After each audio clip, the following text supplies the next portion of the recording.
Je voudrais vous dire un mot de la jeunesse. Vous avez compris depuis mon début de propos que, pour moi, elle était au cœur de la relève de ce pays dont j'aimerais tant qu'on dise on a envie de venir en France plutôt que nos enfants disent on a envie de partir à l'étranger. Il faut reconnaître que 2100 milliards d'euros de dettes, pratiquement 25% de chômage, cette jeunesse quand même vit des moments difficiles. Il faut réinventer cette école, pas simplement en expliquant qu'il faut créer des postes. On voit bien l'échec puisque malheureusement le niveau d'entrée en sixième a baissé, en redonnant de l'autonomie aux enseignants. Il faut dire à la jeunesse qu'on a besoin d'aide pour l'avenir et il faut l'accompagner. Il faut aussi qu'on lui redonne des notions de citoyenneté.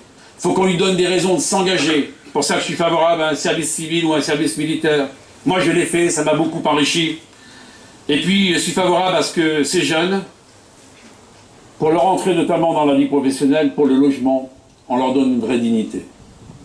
Où sont, pour des jeunes de 18, 20, 25 ans, les capacités de logement qui sont les leurs? Ils n'en ont pas.